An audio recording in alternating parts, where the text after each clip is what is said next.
Here's Shed. Off the window, no. Roberts tried to get it. Shed for the win. Got it. Jamal Shed plays the hero again. Back to pass. Donovan Smith. Smith steps up in the pocket, unloads it, throws it all the way downfield into the end zone. Tipped, and it is caught. Caught by the Cougars. Caught for a touchdown. Unbelievable. Caught by Stephon Johnson. Stick it in your pipe and smoke it, baby. Yes! Welcome to the Scott Holland Podcast, back here off yet another top 25 road Big 12 basketball win. A sentence that, Bobby, I think I would have not believed would ever come out of my mouth on this show when we started it 10 years ago, or I guess 10 years effectively this August. But that's what Houston Cougar men's basketball did this past weekend in Tucson against the Arizona Wildcats. Another Arizona game happening today that we are going to, believe it or not, discuss in its finality as well. A spring sport. I think it's kind of a spring sport tradition for me, Bobby, for the college baseball season to start during an unspeakably cold week, whether that's when I was back living in Texas. It just felt like within either the weekend the season started or within a week or two that you go through some cold snap and be like, oh, cool, we're going to preview a baseball series, and it is going to be a low of 35 tonight, which I know for some people in some part of the country, like 35, like, oh, 35, it doesn't get above 10. Blah, blah, blah, blah, blah. Like, there's probably a small number of you there just like feeling some kind of cold, stolen valor about us talking about that being a cold temperature. But that's kind of a thing that's happening, Bobby.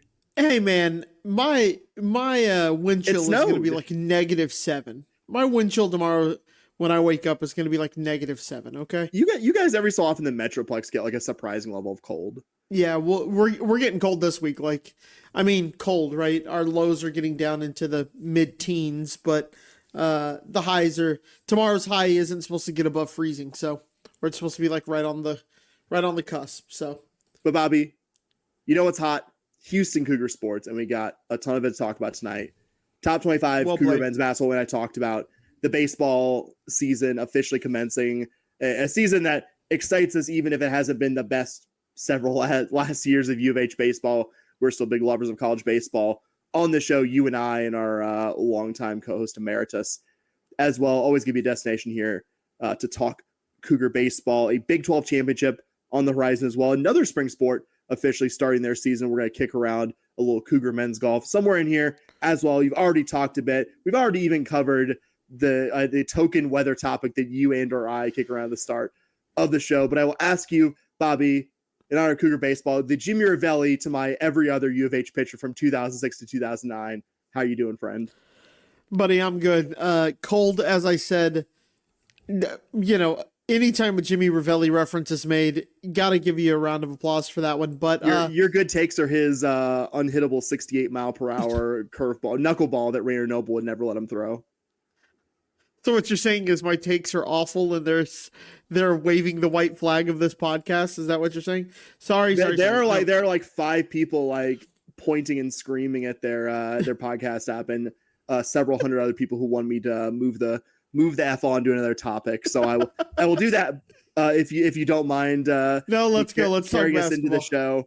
Gotta mention also patreon.com/shpodcast, patreon.com/shpodcast, saying it 2 times here at the top. If you would like to support the work that Bobby and I do, and you don't already do so, patreon.com/shpodcast. Gotta talk Cougar men's basketball, top 25 win at Arizona. Without a doubt, to date, the biggest win that U of H has gotten this season. Arizona really is one of those Tiffany programs of men's college basketball. I would say in the 2 of ours lifetime, Bobby, in the arguments, the 1A, 1B argument with Gonzaga is the best program west of the Rockies. And I would say as a team with an actual national title in our lifetime is probably the best by a small margin, as much as I think Gonzaga has maybe been better more recently. Arizona's a Tiffany program. Mm-hmm. Was it a pretty game? Wasn't easy. Factually, something you've pointed out to me, the Cougars trailed for much more of this game than they led. But I would also say this was the best team defensive effort this season, and certainly Milos Uzan's best game since he joined the U of H program, maybe best game of his college career.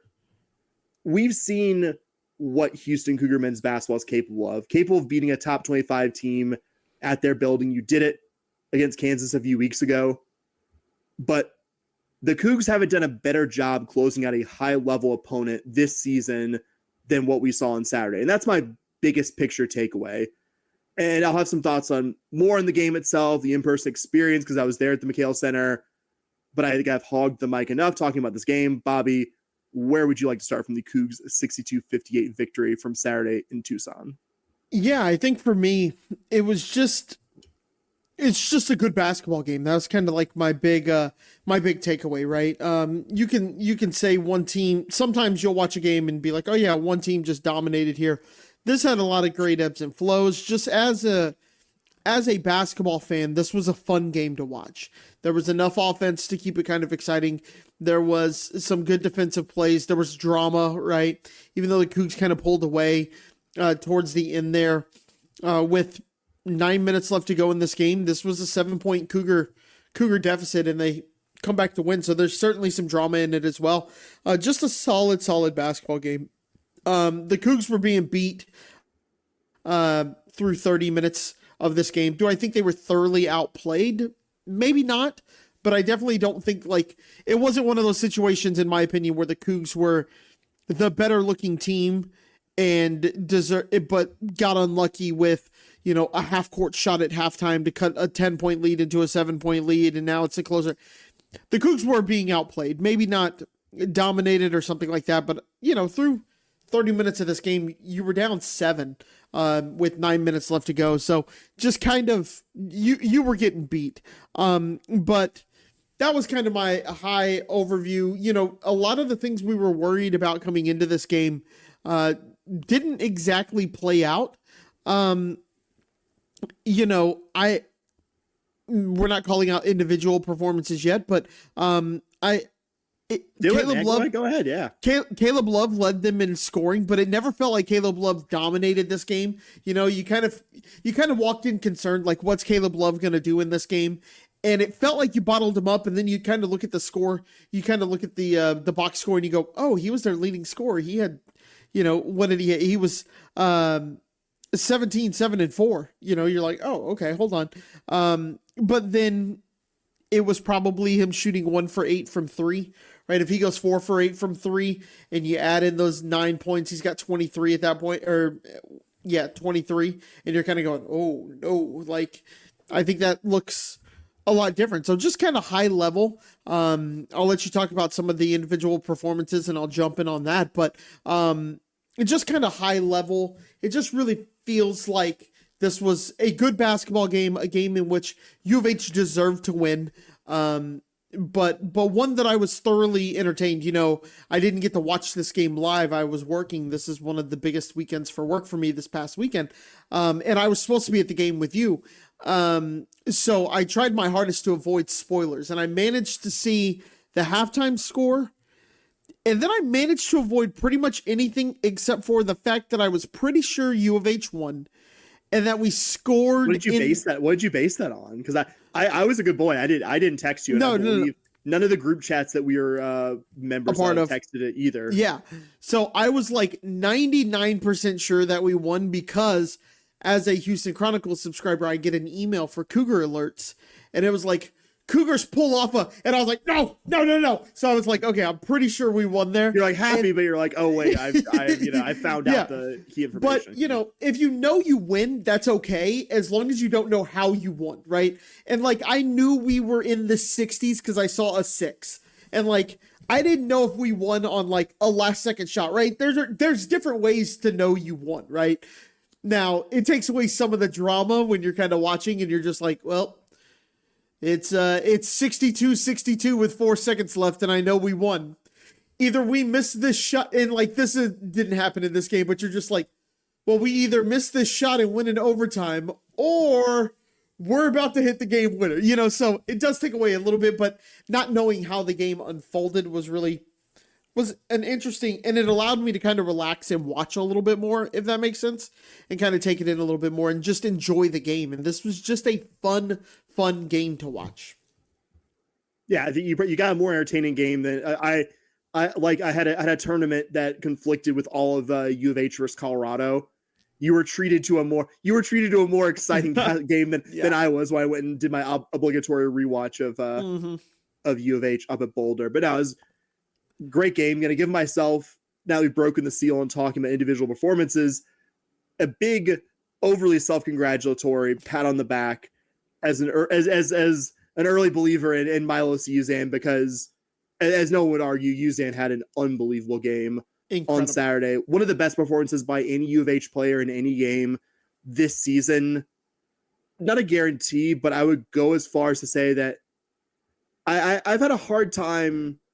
I have a hard time seeing this not being at least like in the conversation when we do like the end of year awards for like top individual performance. I'm not saying it's the winner. I'm not saying it's unbeatable. Right. But it was a season defining kind of performance. 19 points, 8 of 11 from the field, 5 assists, no turnovers, and 2 steals. That's always going to be a good performance in a vacuum. But for how Uzan actually contributed to the game itself, he was the guy keeping your head above water for stretches of this game. Because Arizona let it, but like you and I have both said now, Arizona let it more than they trailed. And I would class this game as 10 to 15 minutes of Arizona thoroughly outplaying the Cougars. Somewhere in there, not an exact range. I'd say another 15-ish of the Cougars playing Arizona even or slightly better. And then I would say the remainder of that was U of H taking control of this game. Probably like the percentage of U of H taking control of this game, I'm probably overstating how many minutes it was. But around that after the under 12 media timeout point in the second half, from then on, that's it. That was kind of the winning time, and U of H took control of the game there. And that wasn't just a Milos Uzan effort. LJ Cryer was hugely important in there. Terrence Arsenault filling in for Emmanuel Sharp, who had to leave the game hurt. He was hugely important there. But the reason you were even in striking distance, the reason it's even a game to begin with, the reason it's not a redux of the Kansas game last year when they got such a big lead on you, it was never going to be able to be something you came back on at a good team's venue on the road. Uzan's the only reason you're in striking distance. And that's I think, that's the achievement beyond the box scores. It's easy to read off a stat and say, okay, well, he had 19 points. He was efficient from the field. It was a good game. How he got those 19, when he gave you those 19, was so important. Long stretches of this game, he was the only guy getting you buckets. The floater has worked for him this season, but it hasn't always. It's been kind of come and go. It was working on Saturday. And I think it's been working more than it hasn't recently. And Saturday was really it all coming together. You hit me to this also. Kelvin Sampson talked in his post-game comments about how U of H designed what they were doing for Uzan to get open in space offensively. There was an Arizona fan behind me who kind of caught on later in the second half, and he kept saying, they're isoing 7. They're isoing 7. Why do we keep letting 7 get one-on-one? Like, our guys can't stay in front of 7. Talking about Uzan, and he did a fantastic job. He was also kind of the tip of the spear defensively, as the point guards for this team quite often are. Did a great job. You talked about it on Arizona's top scorer, Caleb Love. Like you said, his stat line doesn't scream great or awful game at you, because you kind of dig back and it's okay, well, 17 points, but he didn't get there super efficiently. And I thought Arizona, the team, they hit just enough threes early that I think they kind of took the cheese there. You know what I mean? They hit sure. I think they said Del Orso, one of their starters, who didn't really play a ton of minutes, I think Del Orso and Trey Townsend, Tommy Lloyd realized, I mean, those guys are starters, but they are not huge minutes getters. Like Tommy Lloyd plays guys like KJ Lewis and Carter Bryant pretty heavily off the bench. But like you saw, like he realized that Townsend and Del Orso were not they were not good athletic matchups. JoJo Tugler had a couple dunks in a row where like the guy behind me is like, the guy get Townsend out of there, man. Like he is just not doing it out there. And but I thought they hit those early threes, and then they you kind of saw them take some bad looks later. I'm just like, yeah, they got a couple threes early, and they thought this is going to be our game where that changes. And you love to see that as an opposing fan when like the 200-something 3-point field goal percentage team just thinks that they should be shooting threes. Yeah. No, absolutely. I think you did a great job calling out Milos Uzan there. What a performance by him. I just want to kind of, I don't know much more to say about this game in terms of what happened. So I just want to kind of ask you, what was the atmosphere like? Yeah, I was gonna say I have some more thoughts on the game itself. Yeah, hit it. Let's skip ahead. I was gonna say let's skip ahead to that, but just remind me when we get done with that I still had some more game thoughts. And I have some thoughts on the team in general and kind of what happened there. But Okay. What was it like? You mentioned being in the arena. What was that just kind of like? How was it at their arena? Really cool, really great. A venue that lives up to what Arizona is as a program. Drove down with my partner Friday after work. It's about a 6-hour drive from where I live to Tucson. 7 hours if you factor in stops. 8 hours if you factor in that you're losing an hour going from Nevada to Arizona. And wasn't there long enough in Tucson generally to say much about the place. I've driven through there a bunch. My surface level impressions is it's not a terribly nice city, but also before anyone from Tucson gets screamingly mad at me, I like it more than Phoenix, which I've spent slightly more time in, but Phoenix feels like a place that didn't exist in 2004. Everything just feels very new and fake, although I've eaten at some good restaurants there. Anyway, to the game itself, again, it would feel like, if I didn't say at the top that I really enjoyed it, like my dumping on Tucson and Arizona generally, I was going to dump on the game experience, but I mean, it's an awesome venue, an awesome in-person experience. Would very much recommend it to any Cougar fan who is considering traveling to future Big 12 away games. For an arena with just under 15,000 capacity, I really liked how they configured the seats. There really weren't many bad seats in the place. I think so. Our seats were on the baseline closest to the Arizona bench. And by this venue standards, I would say the nosebleeds, but I'll tell you, man, I did not hurt for ability to watch this game. I had a very good view of both ends of the court. Like, you get high up, like you get to a certain level, it's diminishing returns. Like, you get high enough, the players are ants and you're not able to see anything. Like that's what happens when they have, NFL stadiums hosting Final Fours, or like Jerry World. Like, there are 30,000 seats there that are bad for college basketball. Not the case here. There's not a bad seat in the house. I would say the same thing about Fog Island, just kind of when I went there last year. Yeah. We didn't get there ridiculously early, but we still got there early enough to get like a free parking, which definitely wasn't expecting that. The neighborhood around U of A is kind of cool. Like, there's on-campus parking areas that you wouldn't feel reluctant to park outside of a garage or something like that. We also, I teased this to you, we accidentally walked into Arizona's basketball offices, like the team offices. Because we entered it you can enter at multiple places, and we entered it like the ground level. Okay. And so, but they scanned our ticket. We went through the metal detectors. I'm like, okay, I guess I can enter here. I've never been to this. I've literally only been to the stadium across the street from here, and that was like for 3 hours, and I didn't venture away from there. So we're trying to figure out. We know our seats are up. I looked at the seating chart before going there. I was like, we know our seats are a little bit up. Like, all right, well, we're not on the ground level. We need some walking to get where we're sitting. And we're trying to figure out what gets us to that concourse. And we see a hallway that's not at all guarded. But I'm like, this doesn't really look like, this looks more like offices. Like, it wasn't so obvious that we were like, okay, but like, that's the only, like, we walked the other direction. That doesn't seem to be getting us anywhere. Like, right. It must be through here. And so we walk down this hallway, and about 2 or 3 minutes down, I'm just kind of like looking for any kind of sign them in the right place. And I see an office sign for, quote, Director of Basketball Operations. And I look at my partner and say, I think we're in the wrong spot. And we double back and eventually did find where we were supposed to go. Place was every bit as loud in person as it maybe sounded on TV. That crowd pop when Carter Bryant hit a 3-pointer, cut the U of H lead to 58-57 within, I think it was like a minute and some change left. Mm-hmm. That was as loud as any arena I've been in as a visiting U of H fan. That's part of why I think I feel so strongly about this performance was how good that crowd was on Saturday. It was a noon tip, so I'm not going to say late arriving, but it was very much like as it tipped off arriving. Right. But it was a good crowd. It very much supported team. They also had some cool stuff on that ground level that I mentioned, honoring past Arizona teams, alums who have won NBA, like a whole bunch of alums who have won NBA titles, because it's Arizona. They produce a lot of professional basketball players. One or two. Fun little in-person nugget, too. I mentioned this to you and Dustin.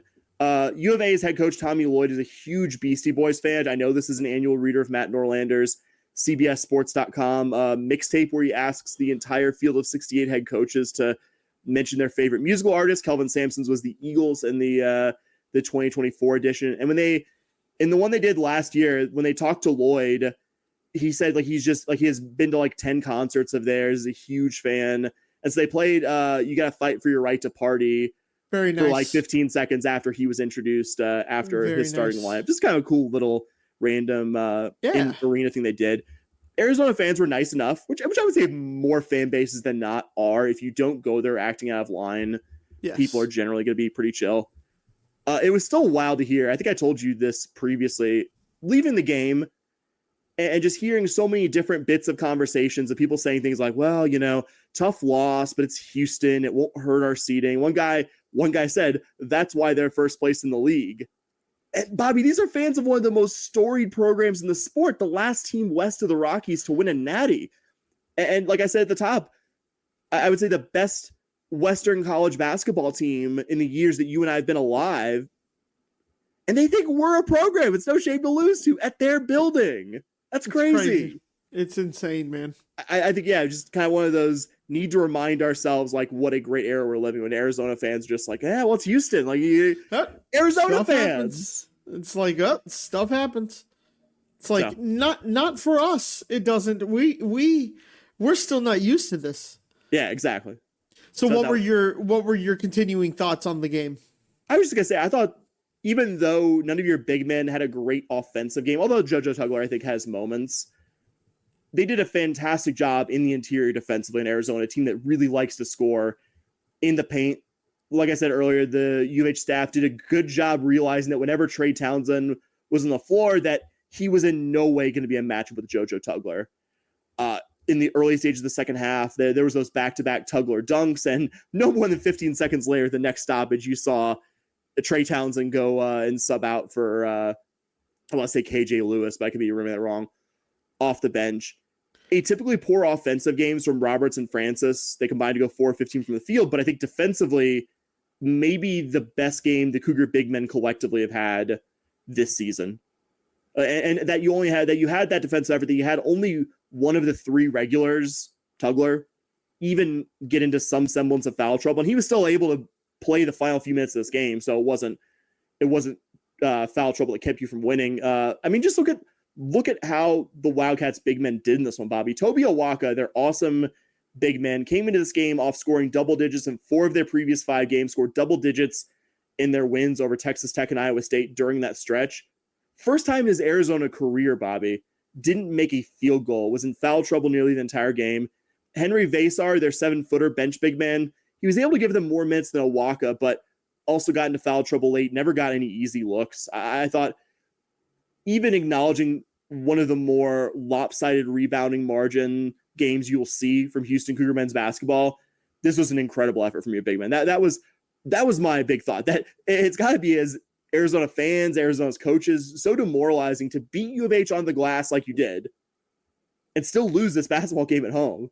I think that's what makes this U of H team so exciting. There are so many different ways this Cougar team can win basketball games. I think we've been fortunate to be going on 7-8 seasons now of U of H being one of the better teams in the country. But I would go so far as to say this year compared to previous seasons, there were lots of very good Cougar teams that I don't think could have gone into an environment like this one against a top 15 opponent and won without doing everything, one without rebounding well, or one without really shooting the ball especially well as a team, even if Milos Uzan did a great job. That's what I think, that difference between this U of H team and those previous teams, that's what separates capital G great basketball teams from very, very good ones. And that's why I'm so excited about this team. Yeah, I think the performances, this team always manages to find a way, right? That's what this team does better than any U of H team that I've really been a part of, that I've watched. You know, watching previous generations of Cougar basketball and previous years of Cougar basketball, it always seems like we were just kind of the better team. And this year, I think this is a better team than a lot of the teams, but at the same time, this team can fall behind and they just find a way to win. And that kind of leads me into one of my points is like, and I was kind of talking this out with you and discussing it. And I know you're not a big combat sports guy, and maybe a lot of people listening aren't necessarily big combat sports guys, but Probably just a pretty decent overlap of combat just sports followers. Yeah. maybe you're casual like I am, right? And you're like, oh, so and so one, I've heard that name, and you watch it. If there's nothing else on, you'll do you'll do fight night and watch the prelims and that kind of stuff. And if there's a big name, you'll watch it. But anyways, a normal UFC fight is 3 rounds, right? But when you step up into that next level, when you go into a championship fight or you main event a pay-per-view, it becomes a 5-round fight. And they call those the championship rounds, right? They call those like, this is when you got to go next level. And you'll see a lot of times guys going up, having their first main event or their first title fight, something like that. They get themselves into trouble a little bit. They don't, if you've never been there, you can just kind of wear yourself out, and you just see the veterans and the guys who train harder than anybody else just go to the next level. And U of H basketball this year, it doesn't seem like we're hitting people with knockout punches early. Utah, yeah, we got them early. We've had, some of these other teams we've gone out to, and this year just feels different. This year feels like we're watching that fighter that casual fans hate watching, that just like is a better wrestler than everybody else and will take somebody down and wear them out. And then in the 5th round, finish them. Like maybe they get caught with a couple of hooks in the first couple of rounds. Maybe they get dropped, but they battle back. Like that just constantly feels like what this U of H team does. And then suddenly halfway through the 3rd round, you hear the corner go, "You got to go, man." And then he shoots, gets a double leg takedown. And then for the next 2.5 rounds, he just wears the other guy out. And at the end of the 5th round, the challengers laying there and U of H is on top, just kind of hitting some good shots. And maybe they'll get caught one more time, but they've dominated the final couple of rounds. And it always feels like once you hit about that under 12 or that under 8 timeout in the second half versus U of H just has this other level. You may be beating us. You may be up 1 or 2. You may be up 3. We might be up 1, and somehow we take that 1-point lead and we end it winning by 9. Or that 4-point deficit, we come back and we win by 7. Like there's just this feeling that like this team just wears people down, just wears teams out. This game was a prime example of that. You took Arizona's best shots. You came in. They get up early on you, and then 5 minutes into at halftime, you're down 5. You're feeling like, okay, they landed a couple of shots on us, and we're still fighting a little bit. And then you chip away, and then they extended a little bit more, and then it was just like Sampson said, "All right, we're done playing," and the guys just went, "Let's go." And next thing you know, the Cougs win, and it doesn't even really feel close once they take over the once they take the lead. It's pretty much game over from there. I mean, supporting your case, and I'm fascinated by this because I haven't really thought about you've made this argument to me, and I haven't really thought about it from this perspective related to that. There have been a lot of really good U of H teams in recent years. A lot of teams where you start like knockout punch and you like blink and it's 24-6, and you're like, okay, like just we know how this is gonna go. Like what kind of crazy final margin? And not that U of H hasn't done that this year, but they don't do it as often. But like they just know how to win. Like it's not close game luck. Like this is a high level. This is a team that the eye test, that the advanced metric test, any of that would tell you is a high level team.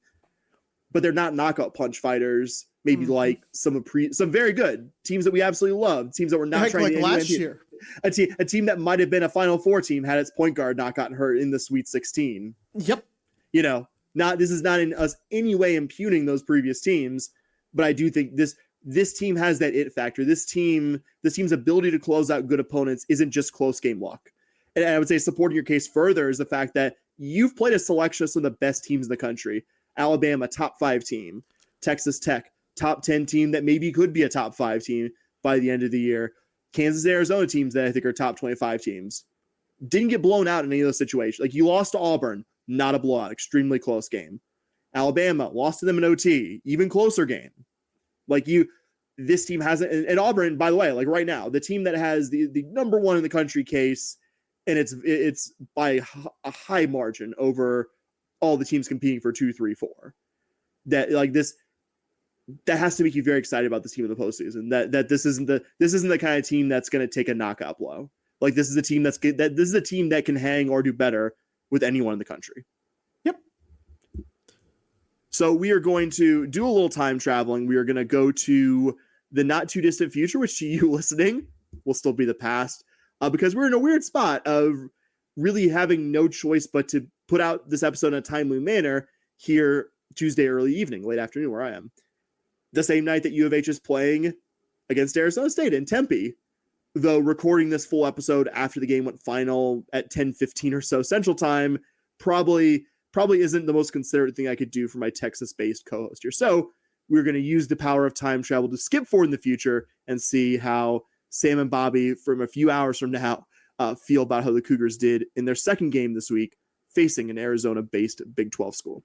We are coming to you live from the future, which you might know as the recent past, where the Houston Cougars defeated the Arizona State to Sun Devils. Just went final a handful of minutes ago on the road in Tempe.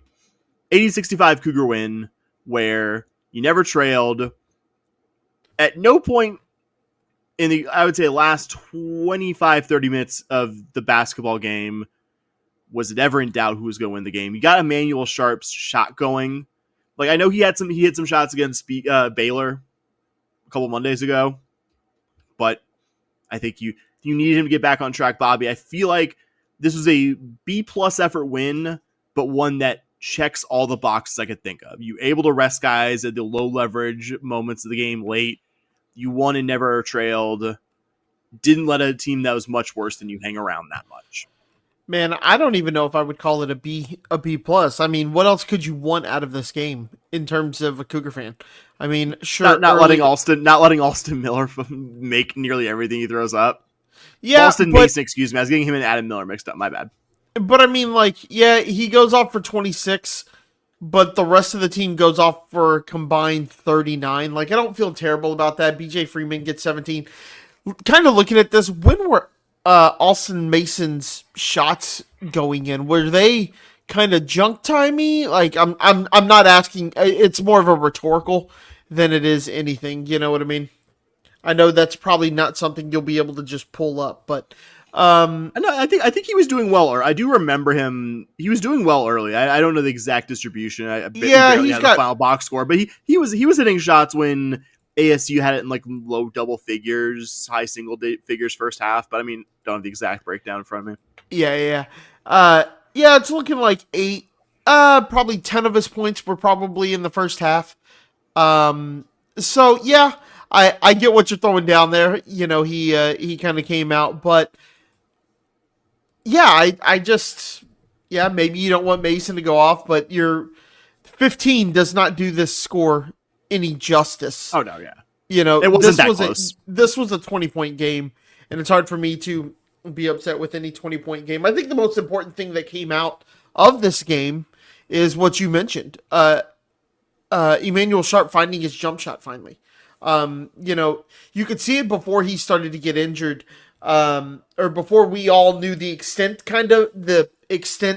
air quotes there, of the injury. You could see the shot wasn't quite there. It wasn't quite right. You know what I mean? But now you could really see that it was kind of, and then even his first game back, this past game versus Arizona, 0 for 6, doesn't score a point, looks terrible throughout the game. Didn't look great the first part of this game either.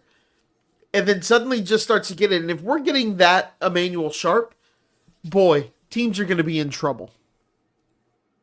Yeah, that was, and I don't know if it came up specifically and we talked plenty about the Arizona game, so this is not an error on our part, but just like didn't have a good game there, did contribute defensively, but I mean it was 0 for before he went out hurt. Like it's not good shooting it for someone who's good usually as Emmanuel Sharp is in that area.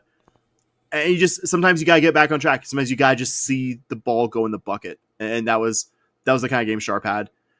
I don't think he was fully healthy. I was actually kind of surprised we saw Jaden Quaintance, Arizona State, super young, 17-year-old, big man. I kind of assumed he'd be out injured in this one. Missed the previous couple games with an ankle injury. Didn't look physically right, but also just enough where you're just like, oh yeah, like give that kid another year or two in college, and he's gonna be a good one. I don't know if it's gonna be here, frankly. If I was managing his career, I don't know if it should be here, right, at Arizona State. But I thought when he was on the court, the Cougs did a good job, but also he didn't look fully healthy. That was something that was surprising and interesting from the game. Yeah, and it could be one of those situations where you kind of get a guy out there against one of the best teams remaining on your schedule, if not the best team. I'm not like live looking at their schedule, but more a top 5 team, so there's a pretty good chance we're the best team on their schedule remaining. But you get him out there, you still want to see what he's got against him. Maybe he's not fully healthy, and you kind of saw that. I don't think he was on the court a ton. They're not really pulling up his minutes here. I think I saw from, and this is ESPN doesn't have it on theirs right now. That's how soon we're recording after this one final. I think I saw on the score it was like 14 minutes. Yeah, so that tracks. really feels like a guy who you want to see some minutes just to kind of get his legs back under him. It's not like you're going to suddenly make a tournament run or anything like that. But if you get him out there, and the next 3 games in their schedule, granted they're Arizona State, so they're not like the best teams, right? They're not the best team themselves, but they go on the road to Kansas State, play BYU, who just beat Kansas, that mid-Kansas team, and then 34. Not to get distracted from the top, but 34. Woo. Anyway, and then go on the road to Utah. That's 3 winnable games, right? And then you go to Arizona, play your rival, and you got a shot there to finish the season well. And if you can have one of your best young players starting to get into the groove to play that big game at Arizona, maybe you do it. I understand it. You know what I mean? I don't know. I thought you saw a team on the other bench that really didn't have a lot of composure. Alston Martin had a great game. BJ Freeman, good numbers, and I told you this when we texted during the game. I don't care about guys celebrating, but like it can't be anything but a negative reflection on your program when you're losing by double figures and your team is starting to lose grasp of the game, and your guy is like hitting an opposing player with a too small celebration. Like, guys celebrate, but and Hurley giving the Cougars essentially 2 free points. Like, Emmanuel Sharp was going to the foul line, a foul of the announcers, who I don't think were shy about just saying how they felt.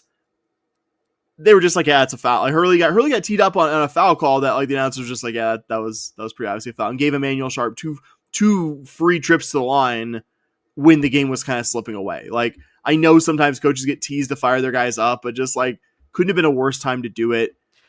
A talented team. Like, I think that Arizona's, like, you could see at times, like, oh man, like I see why they dropped as many points as they did on Texas Tech and took them to double overtime. I see the talent there, but you also just you see a team that doesn't have the same mental focus as the team with the U of H jerseys. Yeah, and to the point there, that the commentators were even like, why would that was definitely a foul. And the players celebrating, the commentators commented that they were like, yeah, I don't know how I feel about being down 16 and doing the facial on a guy. Sure, it was a facial on him, but you're down 16. Like, what are we doing here? And I don't like normally going this, but like Kelvin wouldn't tolerate that from this program. No. Nope. And I think I wanted to highlight a couple bench performances as well. Really nice game from LJ Cryer. I think probably should have said it sooner. Really carried the scoring for you. Not that other guys didn't contribute. Emmanuel Sharp, I think, had a really nice second. Emmanuel Sharp was as big as any individual player for you pulling away and winning this and winning this one by a laugher margin. A margin that 15 doesn't even fully, I think, really summarize how much this was a U of H blowout. But Malik Wilson, Javier Francis, really nice first halves from both guys. Like, Javier is the one that, like, if you didn't watch this game, I don't think you'd appreciate. He's like, 8 points, 5 rebounds off the bench. Like, that looks good. Like, it's not, but it doesn't scream out at you. But yeah, JoJo got in quick foul trouble. Got within did. 2 minutes on the court, and that's basically him for the first half. And I think Javier gave you quality minutes. Went 6 of 6 at the free throw line, and that was like that was during the brief period when this game was close. And going Yeah. a perfect 6-6 of the charity stripe like he did, allowing you to not be in any kind of real, like you kind of dealt with foul trouble with the big man today. Both him and Tugler ended up having at least 4 fouls. Tugler fouling out, playing only 8 minutes. And that's one of those things that your earlier point, like what would you ding the team on? I might have liked JoJo Tugler to get a few more minutes, but also maybe you just treat it like a rest day before one of your, I think, most rugged matchups on Saturday. Yeah, and I also think early on these refs were calling everything, and I'm not just saying for us; it was for both sides, right? Every ticky tack thing was all over the place. Was getting called pretty early on. I think you texted me and said, "Yeah, these refs are going to make this game go." Do you remember when Kelvin, by the way, went ballistic last year during a game and was running on the court screaming at a referee? Yes. You know who that was? The crew chief of tonight's game, Tony Padilla. I heard them. I was cooking earlier part of the game, and I heard them say Tony Padilla. Like, this is a veteran crew. Tony Padilla. I'm like, Tony Padilla. Fuck. Sorry. Yep. No. I heard the Tony everything. Padilla too. Yeah. Every little thing from like both sides. It wasn't great. It wasn't great early on. I think they kind of got into their groove a little bit. Not to make this a referee podcast. 12 points and 7 boards from Malik Willis. I meant to mention him as well. And most of that in the first half, again, when you were building that lead, they really could not stay in front of Malik Willis, and Arizona State's players couldn't.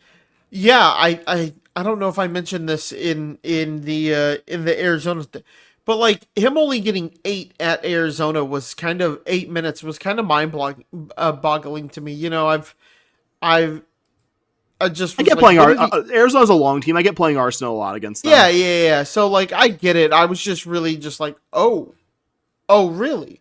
You know, it was one of those things that kind of makes you raise your eyebrow a little bit. Nothing terrible. But now it's good to see him back in the game, getting 23 tonight, and just going off again, 12 and 7. Like, yeah, I'll take. And he had a couple of big steals, or a big steal. I think he got 2. But he had a big steal that led to. He will have a timeout, I believe. Yeah, it just really, really, really good performance from Malik Wilson again. Yeah, I think we've covered it. Cougar win. That was never in doubt.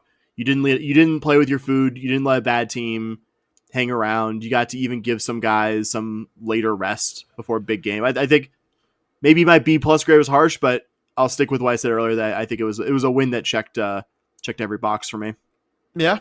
Can't argue that. It's a good performance against a team that you should have a good performance against. Thanks, Bobby and Sam, from a few hours from now. We have, in the games to come, a second straight Saturday of U of H being part of a major top 25 on top 25 men's college basketball matchup. The current number 8 Iowa Cyclones will be traveling to the Fertitta Center on Saturday for a 1 p.m. Central tip-off. As you would kind of assume with a team that has a single-digit number next to their name in the rankings, Iowa State is a really, really good basketball team. This is TJ Otzelberger's 4th season in charge at Iowa State. He inherited a team that had won 2 games and was 0 for Big 12 play the year before he took over, went to the Sweet 16 his first season. His first 2 teams were pretty terrible offensively, but were elite defensive outfits. They improved to being like pretty good offensively and elite defensively last season. Now the Cyclones are in the same rarefied air as the Cougars, is a team that all metrics would tell you are elite offensively and defensively. They're a veteran team without any really obvious flaws. Bobby, what have you learned that you would like to share about the Iowa State Cyclones? Yeah, I think for me, this is one of those games where, like, being at home, you want to win this one. You think you have the advantage. Game day's coming into town. That's exciting, right? Even though I should mention that college game day, pretty big deal. Even though it doesn't have the cachet of the football version, it's still pretty cool to see it. First time since 2019. If that tells you what this program is and has become. Sam, when we were in school at Hoffein's Pavilion, would you have ever dreamt of a college game day coming to campus for our basketball team? I would probably have made a joke about does this mean they're going to clear out the asbestos? Which, yeah, pretty much. Are we gonna have to steam clean the carpets in front of the sections? Are we gonna have to do that? Are we gonna get red seats instead of these pinkish orange ones? Okay. Anyways, it would have been inconceivable to answer your question. I couldn't have even conceived of it. Wouldn't have even thought of it. But like I said, being at home, you want this win. But if you actually take a step back and you kind of look. A loss here isn't the end of the world. You're still in first place. Granted, you beat Arizona State tonight. You're still in first place. It doesn't really hurt your seeding. It maybe takes you from a 2 possible 1 to a 2, like a solid 2, and it bumps Iowa State up a little bit. So, at the end of the day, this game matters. But you're not crying yourself to sleep if you lose this one. I think this is a classic example of I want to win it, especially at home. I think we got a good shot at winning it, but basketball is a weird sport. Sometimes if the shots aren't falling or they are falling for them, shit happens. It's not the end of the world. I'm not saying that I'm waving the white flag on this or something like that, but good team. They're good opponent. Yeah, and this team has this U of H team has now shown that it can beat good teams, and it's shown it can beat good teams on the road, let alone at home. I think a month or so ago when we played Kansas, I texted you and I was like, this feels like a game we need to win this game. And you're like, no, we don't need to win it. But, and then we kind of talked about it, and I was like, not need in if we don't win, we'll miss the tournament, but just this team needed some belief. And honestly, the outside critics kind of needed some belief that this U of H team can win games against good teams. You win that game, you find a way to win that game. But since then, you've beat Arizona. This is another strong opponent. You've looked good against inferior opponents as well. So I think this game, while not necessary for a win, I think this is one you still want to win. But I'm less concerned with this game than I was that Kansas game on the road, just because I wanted to see this team beat a good team. I mean, as much as Kansas is now, are they even top 25? Losers. Kansas is just what did I do? How's Kansas? How am I catching strays in my worst PR week for on-court stuff in many years? But it's this game can just solidify that belief that this is a good team, and it's just another data point. I think if you exit this game with some injuries and you lose by 15, right, you're going, whoa, what the hell happened here? Or even if you just lose by 15 in this game, you're kind of going, wait a minute, I don't love that. Am I panicking? No, but I definitely don't like that. It's just notable. I mean, you didn't get blown out by the team that's the locked on number one team. Why did you get blown out today? You're not changing anything hugely. Exactly. It's not one game, but it's notable. Yeah, and I don't see that happening, but that's really the only thing that makes me raise an eyebrow is if the Cougs lose this game by 12 or more. I think winning the game by 12 or more makes you kind of raise an eyebrow as well and go, okay, this team's got something special here.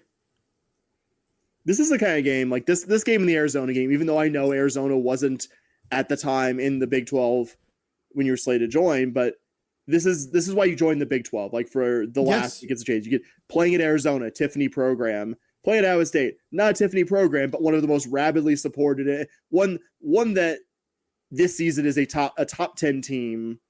You're getting a top 10 on top 10 conference matchup. If that doesn't get fine. We're the kind of fans, you and I, this is not me ego stroking here, but we host a weekly podcast. We use too much of our brain space on U of H sports. We're the kind of people who were still excited when this was a good program. We were playing the likes of ECU or Tulsa, whoever. Good Cougar basketball is good Cougar basketball. We're excited to see it.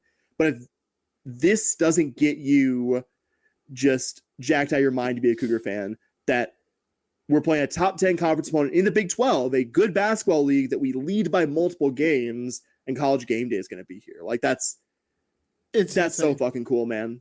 That's so cool. It's awesome, man. It's something I wouldn't have dreamt of in my wildest dreams at U of H. Heck, I was excited when we got football game day. I would have never in 2007, if you would have told me in 2011 we'd have game day, I'd be like, really? And there'd be an iconic moment that came from it. Yeah. Also, and arguably one of the best. Corso swearing. Yeah, and the Heisman kid, which if you want to think about that kid's probably like 20 now, by the way. Yeah, he's probably graduated college, or at least like that general age. Yeah. Back to the ISU team.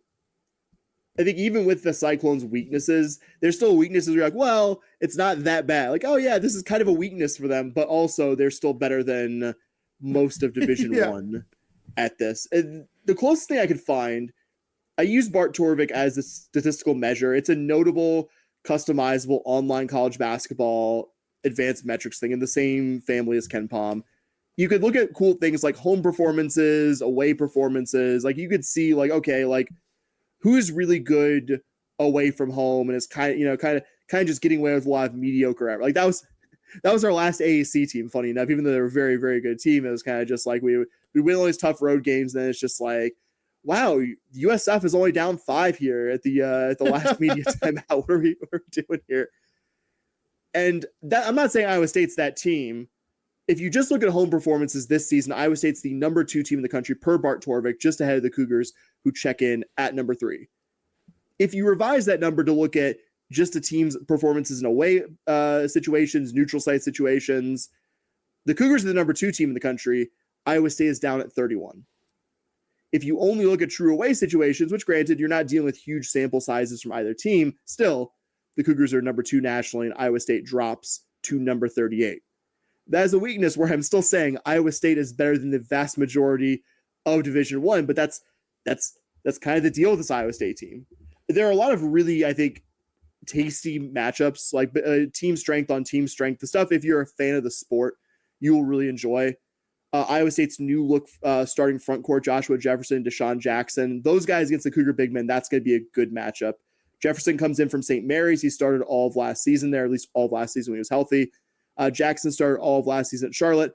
Both guys were good players at their previous mid-major programs, but neither guy had a resume where you're just like, oh, this guy's going to go up a level and be a starter on a very good team. So I guess put it this way, Bobby. I went to 247's transfer ranking from this past offseason. How many of U of H and Iowa State's collective transfers were in their top 40 combined between the U of H and Iowa State program, all the transfers were brought in? How many of those guys do you think were in the top 40? 3. 0. Wow. Not that they were bad transfers. Uzan was a 4-star. Jefferson and Jackson were both rated as 4-star transfers, but none of those guys were can't misses.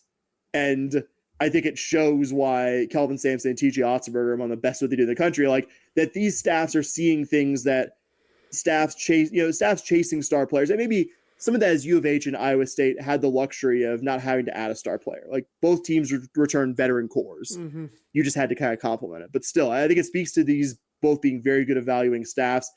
Cyclones also have a really good veteran guard group. Taman Lipsey is now in his 3rd year running point for them.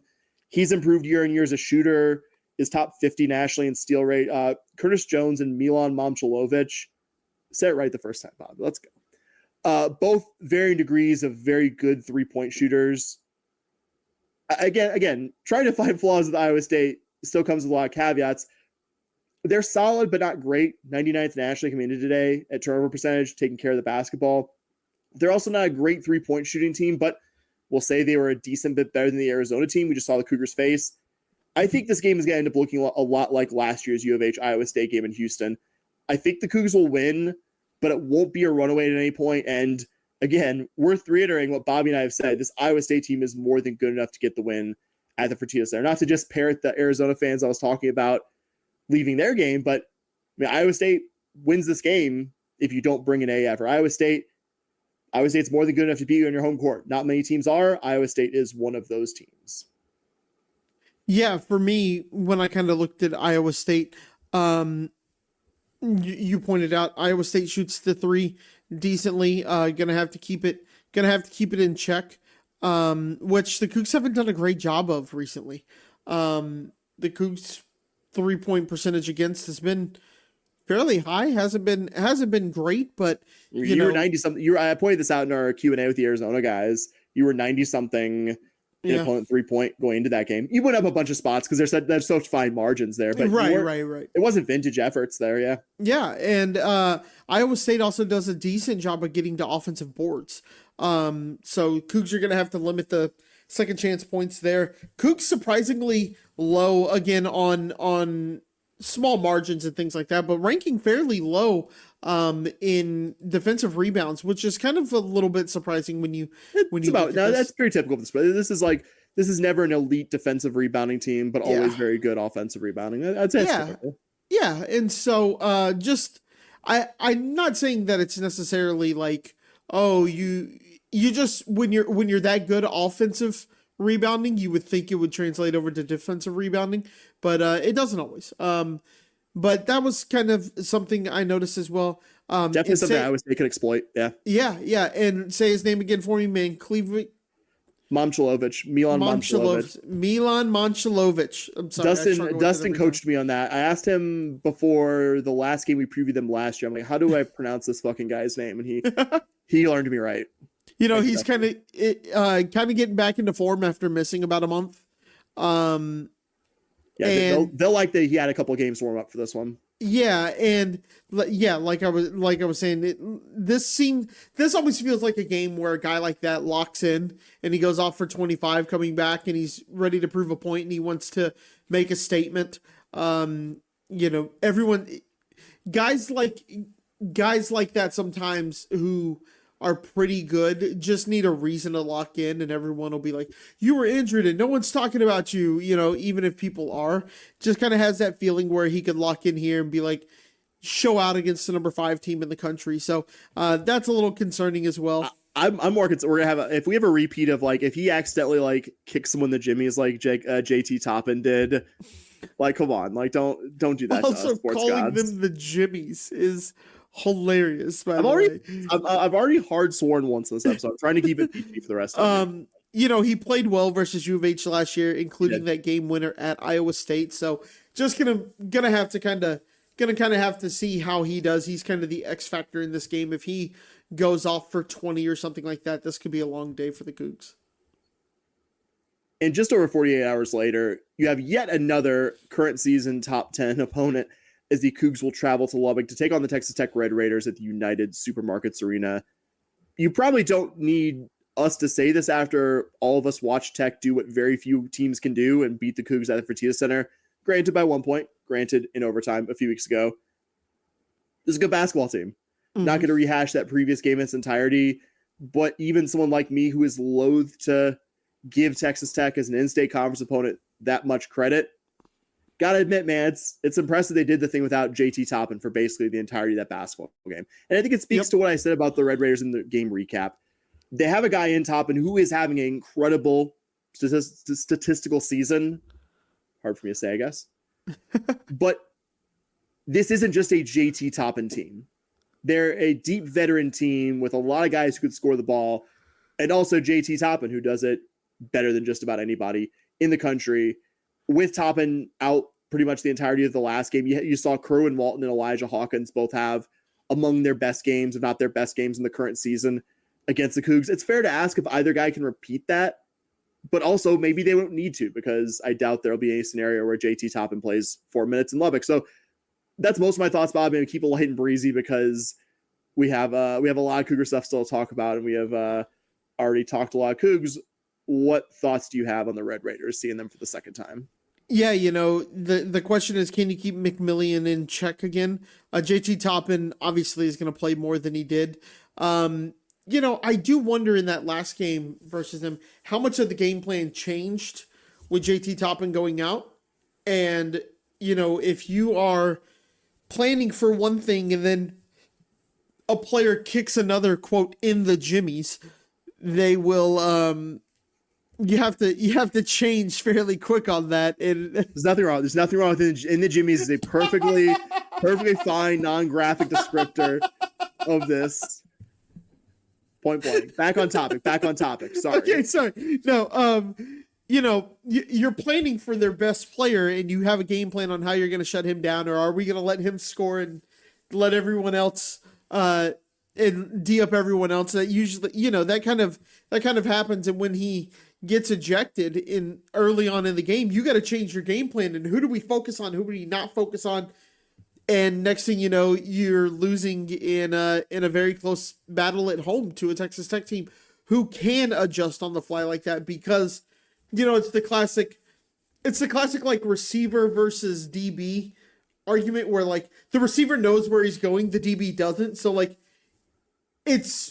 I'm of the opinion playing DB is like the hardest thing to do on a football field, because you don't know where the guy you're guarding is going. It kind of feels like that for me when it comes to what happened in that game. You're planning on playing JT Toppin. He's gone. How are we defending? Who's switching? Who's playing who? Okay, Wani, you were going to be guarding Toppin the whole night, and we were going to focus on that, on the pick and roll. Well, now he's not there. We don't really care about the roller or anything like that. So just going to be interesting to see if with JT Toppin playing, maybe, unless,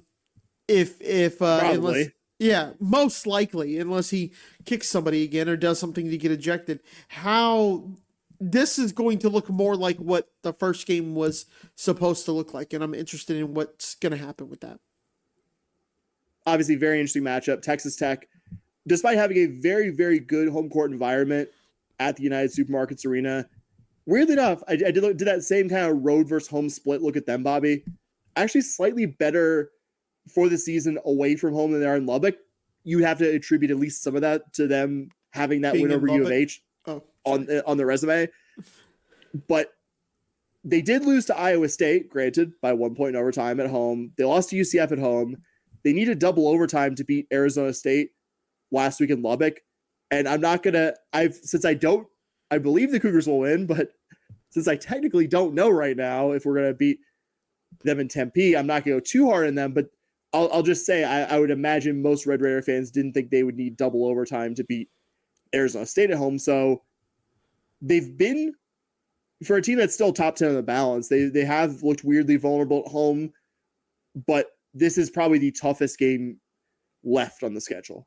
There are good opponents left. This is not a knock on those opponents, but top 10 opponent at that top 10 opponent. One who I think on the balance this season has obviously a pretty airtight case that's been better than anyone not named Houston or Arizona. Like, it's a very good basketball team that they're playing. Yep. I think you and I have said that a few different times. Yep, absolutely. And got to mention this as we switch sports here. Anytime a new head coach is hired to a University of Houston sports team, this is big news to this podcast, as it was last week, literally the day after we dropped the podcast, when U of H hired Ben Williams to be the new soccer head coach.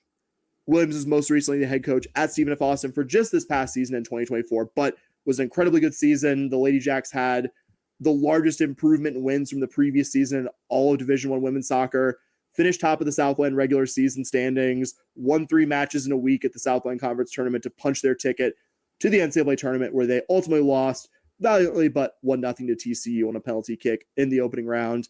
Before that, Williams was a Division I assistant at UTSA in Miami, Ohio.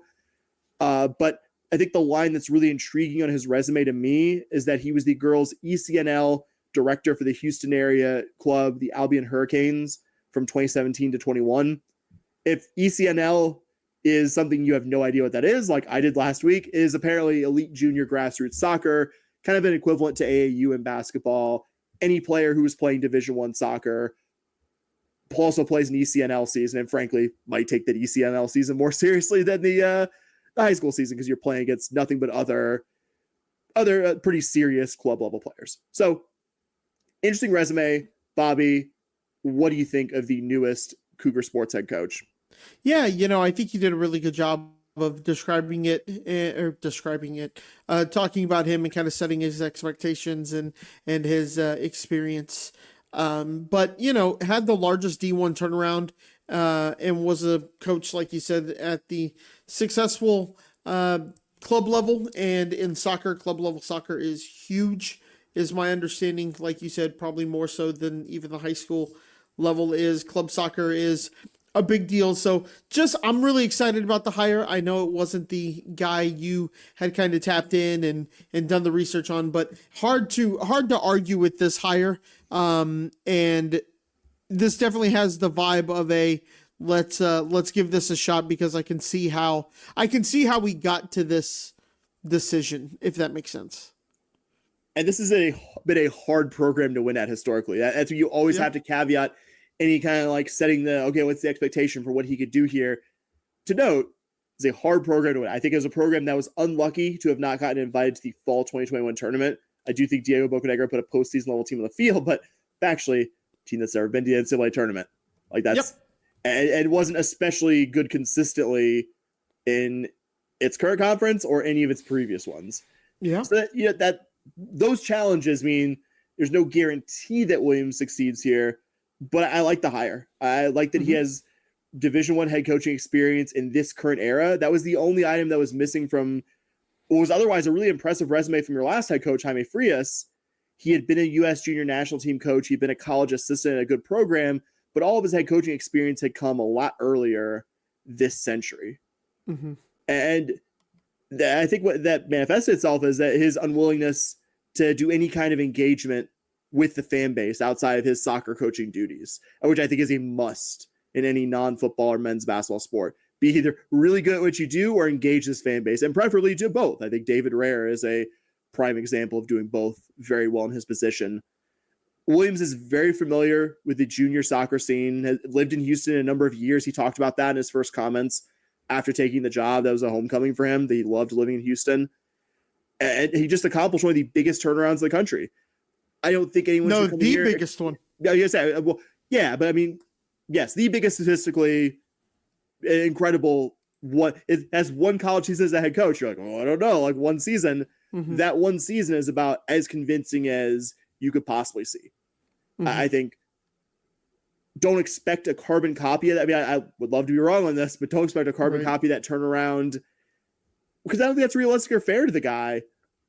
But I like the hire. Time and on-field results will tell how good it is. But I think I said on Blue Sky for the hire, if I knew more about college women's soccer and really dug in to do a full short list of candidates, Williams 100% is on the list. I know I said in here, Nathan Kogut was my number one choice. I'm not backing off that. Nathan Kogut's a very good coach who I think is going to get an opportunity at a bigger program sooner than later. I think he's going to do well at that program here in the state of Texas.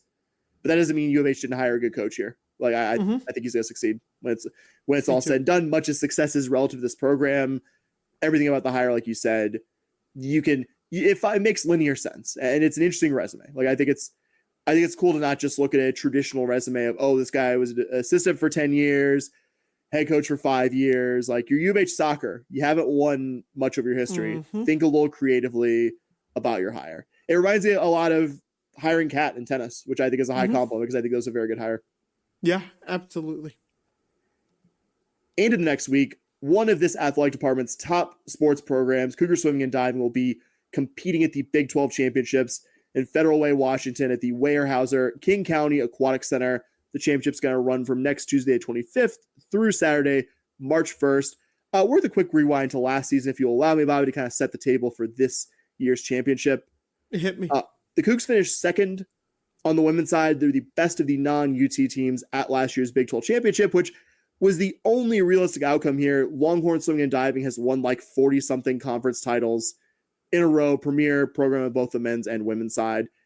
If I had to guess for this current season, Arizona is probably your favorites on the women's side to win the Big 12, just based on current season performances. And I'm using data from this swim and diving analytics site, SwimCloud. As of recording, ASU is the number 15 team in Division I based on current season A and B Cup performances. But from that same list, the Cougs are your second best team among Big 12 programs. The Cougs are 37th nationally, so decent amount behind, though not to the level that you were behind, say, UT last year. So we'll note something for listeners. We'll explain it. I think Dustin has explained it previously, but I think it's always worth a re-explainer when you talk about something in depth like we're going to do here with this Big 12 championship. There are things called A cuts and B cuts for the NCAA championships. An A cut is basically a time that is so good, or in the case of diving, a score that is so good, or a relay performance or a relay performance or individual athlete does so well that you basically get an automatic qualifier for that event at the NCAA championships. There are also B cuts, which are performances less good than the A cuts, but still good enough for that relay or individual athlete in question to compete after their conference championship meet for a spot to compete the championship in that event at the NCAAs. I think that's a good bare bones explanation, Bobby. Do you feel like you understand when A and B cut are better after having heard me say that? Yes, sir. All right. So I'll pass it to you. Indeed. Who do you think will be some of these standout Cougar athletes to watch here at this Big 12 championship meet? Yeah, a couple of events and athletes to kind of talk about. The 100 breaststroke has Henrietta Fangley. Sorry, I did not do a good job of checking my pronunciation guides before I did this. She's got the second fastest time in the Big 12 with a B cut time of 59:19. Evelyn Intrakin has the fourth best time in the Big 12 with a B cut time as well of 59:76. Look out for Lottie Cullen in the 100 backstroke as well, as her season best time of 51:19 is the fastest in the Big 12. So anytime you have somebody who's run the fastest time in the Big 12, you get a little excited. Could be looking possible conference champion here. So also want to mention Flo Ryder in the 200 Ryder. God. Flo Peter. Yep, Flo Peter. Sorry. That's what happens when you have sloppy handwriting here. That's awesome. I just called her the rapper from all of our teenage years. Oh, that's bad. I'm so sorry. Flo Peter in the 200 breast best time in the Big 12 as well there.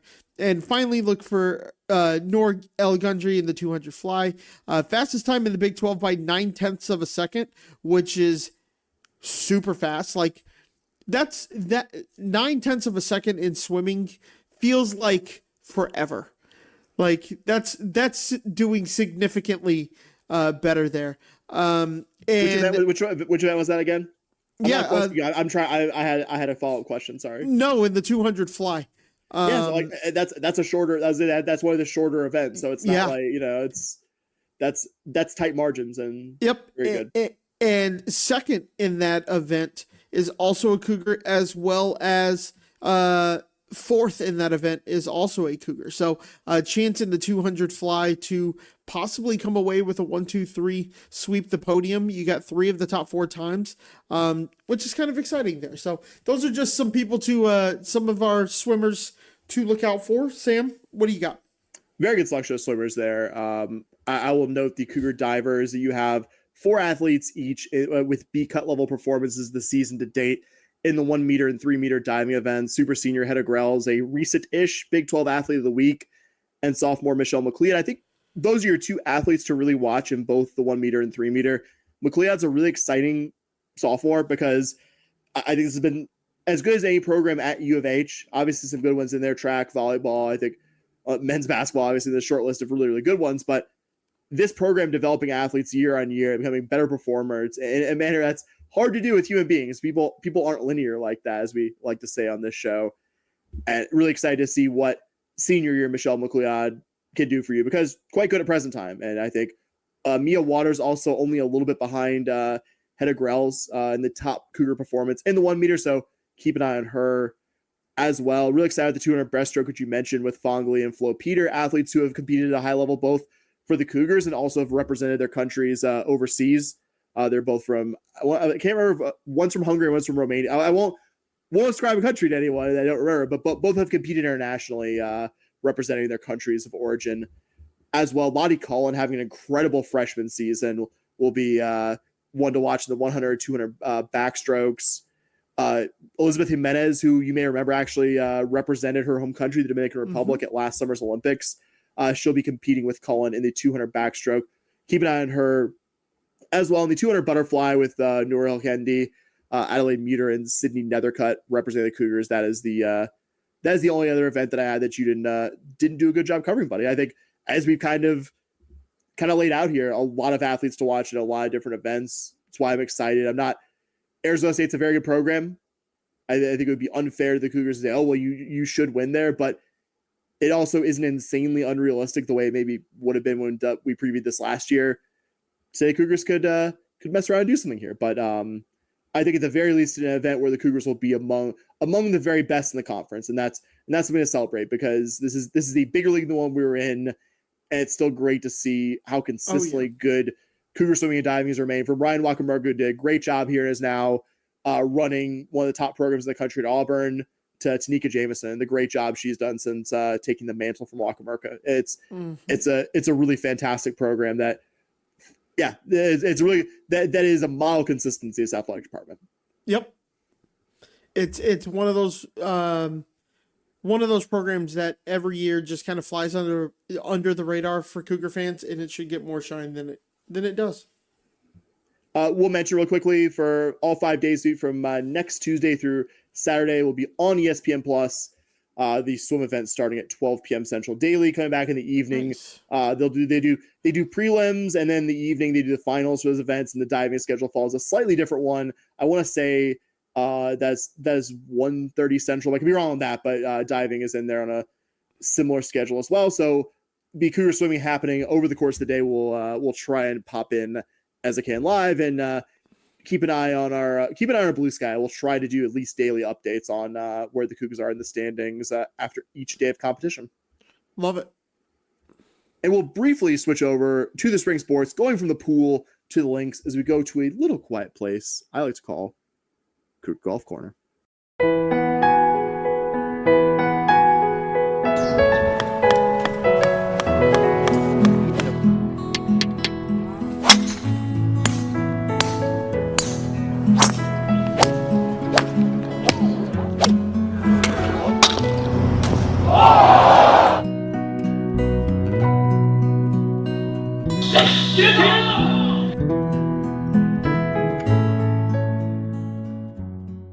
Let's get in here. Let's talk about Cougar golf. The men opened their season at the Border Olympics in Laredo. Always kind of funny. It's the Border Olympics are played in Laredo, and they are hosted by U of H. Just always kind of a funny thing that just always feels a little weird to me that we're hosting it down in Laredo, but it is what it is. No big deal. I've tried to look up if we have the if what our tie to Laredo is, but I haven't been able to find it yet. So I know it's an event. I was gonna say, I feel like every year that we have talked about Cougar men's golf on here, we've talked about the Border Olympics. Yeah, we do it every year. We host annual men's event. Yep. But this tournament, not the strongest field. The Cougars are the only ranked team at number 47. Finished tied for second in this tournament at 9 over. Ooh La La, surprisingly, is your team that wins this tournament on the backs of two guys finishing tied for third. So you kind of have a bit of a surprise there from Ooh La La. Good win for them. Just were consistent throughout the entire week. So that's going to be Ooh La La. Cougars tied with New Mexico State. New Mexico State really on the backs of one guy who goes 5 under in the third round. Just kind of goes low and proceeds to win the whole dang tournament. Kind of rode him for a little bit at 5 under. Everyone else on the team just did not great. So you don't feel too bad about that. The Cougars had 2 top 10 finishers in Chi-Chun Chin and Lorenz Schreigen. And then not too far behind, you have Wolfgang Glau finishing in 21st, Jacob Boro finishing in 27th, Hudson Weibel finishes at 5 over in 21st position. So overall, a solid tournament for the Cougs. You maybe want to see the Cougs win this one, being the highest ranked team in this tournament, but then you kind of look at the scores, you dive in a little bit more. New Mexico State, like I said, rides the back of one guy going super low, and then Ooh La La has 2 guys that do solid, that finish top 5. They have a top 15 finisher, and then their 4th and 5th guy just don't do well at all. So kind of 59th at 14 over. So, top to bottom, you probably had the best team here. Sometimes you get beat by a guy who just goes off. Yeah, my kind of general takeaway, it felt like not spectacular results early enough in the season. It's not a catastrophic one either. Mm-hmm. Maybe you fall a couple of spots out of, 49th or something like that. But overall, I don't think you're dying after this one. If you could, I'm curious if Ooh La La was a was an NCAA postseason level team. And if I get, I was gonna say, like, I was gonna ask you to vamp, but I think I have a question that could actually fill that time that I'm interested in asking you as the more golf knower of the two of us. Yep. Do you think this will? I mean, just do you yes, no, with as little or as much detail as you want. Do you think this will be the same tournament 5 as when we get to Big 12, the Big 12 championships later this season? Yeah, You don't have to. I'm not saying like, I think you need to make a detailed case. You make it as simply as yes or no if you would like. I don't think so. I think this is the tournament 5. Yes, you might see somebody sneak in. Somebody like Grant Doggett, who finished 33rd in this tournament, had a terrible third round, but overall didn't play too, didn't play bad in this tournament. In fact, I'd argue he probably played pretty well. Shot 4 over for the third round, finished at 8 over for the tournament, shot 1 under in the second round. So if he can get a little bit more consistent, you could see him challenging somebody like Jacob Borrow for the 5th spot. I think the 5th spot's you're gonna see a little bit of a revolving door in that 5th spot this year. Because I don't want to weirdly not bring it up again, but I don't want to make too much of a point of this. Ulad finished 8th out of 14 teams in the Sun Belt last year, so yeah, I won't make myself think any more about finishing behind them in the tournament. But again, like you said, golf could be especially volatile when it comes to when they have 3 guys finish in the top 15. Like sometimes guys go out and they just shoot out of their mind, and there's not much you can do about it. No doubt. Nothing like Ethan Close for New Mexico State though. My goodness, that guy had a heck of a weekend. Sorry. I was gonna say last but not least, we have Cougar baseball as topics as we run very long, but a lot of good stuff to talk about, which includes the Cougars taking 2 of 3 in their opening weekend series against Minnesota after about the roughest opening night you could possibly have. So I will be true to my word and not spend the majority of this segment complaining. There were both positives, especially given how new this roster is when it comes to your pitching staff and your hitters and position players. But also, I think it's not unfair to say some unanswered questions from the opening weekend. As I just said, the opener was about as bad as possible. You lost 14-3, but took the remaining games on Saturday and Sunday by 4-2 and 8-7 finals, respectively. You learned more about yourselves than you did last season's opening series when you won 3 times against a pretty outmatched Binghamton team. But I think, again, still some unanswered questions here about this team. So for each weekend series, we're going to give our top hitter and pitcher from the weekend that was. Bobby, what are your general thoughts? And whenever you're ready, who are your top guys from the opening weekend? Yeah, general thoughts. You don't want to be too negative in a weekend in which you win 2 out of the 3. It's also opening weekend, and you can tell that we had talked about the fact that there was going to be a lot of new faces this year, and there was going to be some experimentation with this lineup and with this pitching staff, and you could kind of see it with how many players were used this weekend. I didn't go back through and count, but doing my research, I was just like, why did we have 15 hitters? Just kind of one of those things. So I think you're going to see a lot of shuffling around. To your point, things to be that are a little disappointing. Your Friday starter just was not good. Lasted, I think, 2/3 of an inning. Hitting 207 against the Minnesota team, not great either. Not panicking because again, it's opening weekend and it was a little chilly, and so the pop's not quite there. In July the balls fly a little bit further. But hopefully we're just experimenting and checking out the lineups and just seeing what works at this point, so that a little bit later in the season you can see what really you get things more locked in. You don't have to experiment late in the season or anything like that. But just kind of talking about my pitcher of the weekend, it's hard not to pick Schmitz. He gave you 6 solid innings, 2 earned, 2 hits in that Saturday game. Kind of hard not to pick him there. Sam, who was your pitcher of the weekend? Kind of hate not making Paul Schmitz my pitcher of the weekend because he had such a strong Saturday start, which I think contributed as much as any one thing to the Cougs as a team kind of righting the ship. Because if you don't get a good start there, man, you're digging into your bullpen early the second game in a row. Like it really, again, It's crazy that I'm not going to pick him here, but I'm going with Richie Roman, who had 2 saves over 3 innings pitched in your 2 wins this weekend. Got combined, no earned runs allowed in those 2 outings.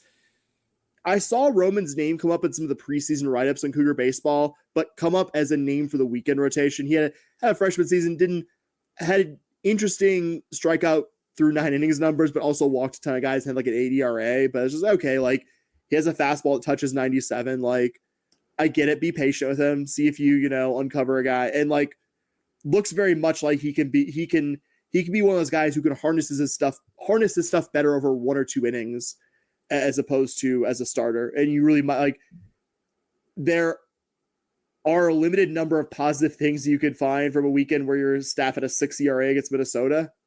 Not great. Roman and Schmitz, I would say definitely guys you could see down the line this season being positive contributors. You would hope could be positive contributors for you. My hitter for the weekend, I think this was a two-player race here. Like, I think you're picking one guy or the other guy. We might have picked the same guy, but you could make a good case for either. My pick was Aaron Lugo. Dang it! Did you pick him? Yeah, that's who I had. Connor McGinnis had a great weekend. Yep. I feel bad. He was kind of my other two. He came in with Cade Clemmy, who wasn't amazing but wasn't terrible. His opening weekend as a Cougar came in with Cade Clemmy with like not the same pro hype, but like a very good junior college hitting resume. Had some injury history, but had a great 2024 season. But again, both guys also expected to be day 1 starters. Neither guy disappointed this weekend. Your 2 best hitters, Lugo and Connor McGinnis. Lugo hit 403 RBI, was the only Cougar hitter to have multiple extra base hits, which I think is what, for me, edged it, while also leaving the opening weekend playing multiple infield positions with no errors. You can see Todd Whitting and the staff are still figuring out who's playing where in the field, but I think wherever Lugo ends up for you, he'll end up being a plus bat for you this season. He was a plus bat for Texas State last season, which I'm excited about. Yeah, I had pretty much the exact same things. 4 for 9, 3 RBIs, stolen base, home run away from the cycle on Sunday, by the way. I don't know if you noticed that. I did not. Good pull. Yep, a home run away from the cycle, which, when you say that, you're like, well, that means he got 3 hits and he was 4 of 9 on the weekend. You're like, shh. But 4 of 9 on the weekend with 3 hits on Sunday, I'll take that. You need that Sunday win. I'm trying, as I say, like, I almost feel bad at this point that Connor McGinnis is 429. He had one of your 2 home runs this weekend as well. Like, showed some guys go level to level, and like there's a jump from JUCO pitching to Division I pitching, but it clicks for them instantly. Jake Shiner was that guy in the 2017 team. Like, you probably find a number of other examples from the recent Cougar baseball past. Hopefully Connor McGinnis is something like that guy. Yep. Because it was a very, very good opening weekend. So let me just get all the things that I'm concerned about out of the way here, and we can go to the week that's going to be, Bobby, if you'll allow me. Yeah, hit me. Again, like I said, 6+ team ERA against the bottom half of the Big Ten team. At least some of that, I think I will say, is because it's early season. You're trying out more guys, see who can and can't be trusted in in-game action this year. That's kind of the purpose of early non-conference games. And I like what we saw from Richie Roman, Paul Schmitz, Alex Solis. Antoine John had a rough Friday, but came back and struck out both guys he faced in high-levered spots on Sunday's finale. I think Woody Williams will have a positive effect on this pitching staff, especially as we get deep in the season and your rotation of guys you're using. I'm not referring to the weekend rotation. I'm referring to just like all the guys in your pitching staff who you would put out there in a weekend game with some stakes. I think it's going to be a much smaller group of guys than we saw this weekend. That's kind of the point of early season baseball, to be able to experiment a little bit and still win 2 or 3. I think that's a nice spot to be in. I still question, do you have enough arms? I think there's some good ones in there. Do you have enough guys that you could trust against the better Big 12 programs at this point? I don't know. I don't know about that, but you never will truly know after one weekend. I think I'm actually a little more concerned about the hitting, because outside of Connor McGinnis and Aaron Lugo, that's basically it for guys who had a decent weekend. And Lugo, some of that was backloaded for Lugo in the last game. Granted, when you really needed him to be, when you needed some hitting that you weren't getting from other guys, you got it from Lugo, but really wasn't. Like, Jackson Lolima had a very good Sunday. Hopefully he keeps getting looks in the lineup. Catcher was a black hole offensively, Bobby. only one at bat. Now, granted, I will say Riley Jackson drew 2 walks on Sunday. That was important for you. Needed every base runner you could. You only have 1 at bat this season from a Cougar catcher that has, from Jack Cooper or Riley Jackson, has not ended a strikeout. Yeah. It's not great. It's not great. It doesn't give you confidence. Like there will be much tougher opponents than Minnesota this season. I'm not really that worried about Cade Clemmy. Like, had a rough Sunday, but wasn't bad at the play on the whole. You'd like to see a little bit better from him in the field. You'd like to see a little bit better from him in the plate, but I'm also not gonna write the guy off. Like, if a few weeks of the season, like the bat from JUCO arrives, like I think we'll be much better for it. That's basically all I got from the weekend. That was. Yeah, I don't have any wide-ranging thoughts. Nothing has me worried right now. Like, we're 3 games in. Like, it is kind of. You don't feel worse about him much. We could look at this in a month ago. Man, that first week was crazy. Like, it's so early. I think now is where I'm looking and I'm going, could this be a trend? And then in 3 or 4 weeks, you kind of go, okay, it's a trend, and now I'm concerned about it. This week, you have a bad 3 games. It is what it is. So the Cougars were scheduled tonight to be playing the number 16 Texas Longhorns. That game has been rained out. I would think, given that it's going to be in the same area, it has not been officially, I think, as of recording, I would think the next game against Oregon State is doubtful. That would be, so hopefully it would be bad for my work productivity, but good for the Cougars to get a game against a good RPI opponent like the Beavs. You had like an O face. What is it? What have you found out, Bobby? Oh no, I was trying to see the weather in Austin, and I almost navigated away from our conversation here. So that would be why I had the O face. I was trying to look at what trying to look at what Austin weather is tomorrow, so I could just kind of be like, oh yeah, no, it's supposed to be cold tomorrow, but it's not supposed to rain, so they might be playing. But I literally hit enter, and it was like, hey, the changes on this page haven't been saved, and I was like, oh no. So that's why I made the face. Sorry. You're good.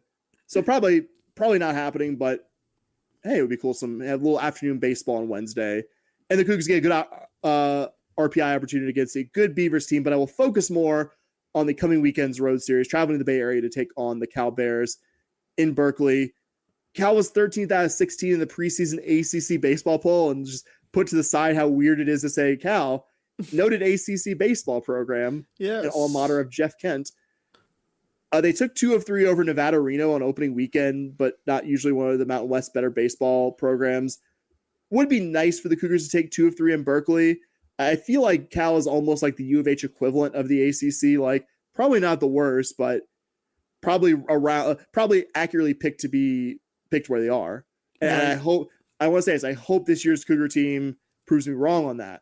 I really do. I want this to be cold takey, but I feel like these are fairly evenly matched, which is why I think, and I think it would be a good statement of intent from the Cougars. It would be a statement of intent that a cynic like me is wrong if they take 2 of 3 this weekend in Berkeley. I think you come back to Houston at least 4-2, or whatever, 4-3 or 5-2 if the OSU game gets played. Feeling pretty good. Yeah, you do. Absolutely. There's no reason to believe that this team can't go in and win a couple from Cal there. No doubt. So Bobby, until we meet again to couple hours to time travel and talk about Cougars in Arizona State, why don't you take us home, pal? Yeah, man. Anyone who's listened to an hour 20 minutes now, plus we're gonna add in about 10. We're going to add in about 10 after this. So if you're around for an hour and a half worth of Cougar Talk, one, you're an amazing human being, and we thank you for that. But if you are spending an hour and a half listening to us ramble about Cougar sports, I can't believe Dustin and I would talk like 8 sports in like 90 minutes. I still have no idea how he did that. Sorry. Yeah. And so, if you've been listening to us talk for an hour and a half, you deserve to be able to give us some feedback, and you can find us on Twitter at SH Podcast. You can find us on Blue Sky at podcast.bsky.social. You cannot forget that. I know you're not as regular of a user. Well, I always want to say it's you were at nailing SH this like 3 Podcast. months ago before I know. when you barely could conceive of what Blue Sky was, much less like having an account and periodically sending me Blue Sky. I keep wanting to say it's at SH Podcast at bsky.social, but it's not. It's at podcast.bsky.social. It's funny. I wanted the podcast tag for so like again for all of the things that this guy has done. It says something profoundly negative about a character, but the thing I feel the most personal offense at is that the current owner of Twitter, in many public stated, like, oh, I'm going to purge active accounts, never gave us that podcast. Sorry, like this is the kind of off the hook stuff I feel comfortable saying 92 minutes in. So, if you do have feedback for us and you want to reach out to us, don't ever let Sam talk unscripted like that again. You can find us at on Twitter at SH Podcast. You can find us on Blue Sky at podcast.bsky.social. You can also email us if for some reason you have sworn off social media. We get it. But if you have done that and you want to reach out to us via email, we are shpodcast@gmail.com. And if you want to throw a couple of bucks behind what Sam and I do, we appreciate that. If you want to throw more than a couple bucks at us. But for $5 a month, you get some premium content that we try to put out every so often. You can find us on Patreon at SH Podcast on Patreon as well. So, Sam, 29 minutes until Cougar tip-off, which is actually probably like 40 minutes because the game before us is inevitably going to go long. What do we say? Go Cougs, baby. All right. Go Cougs! Let's go!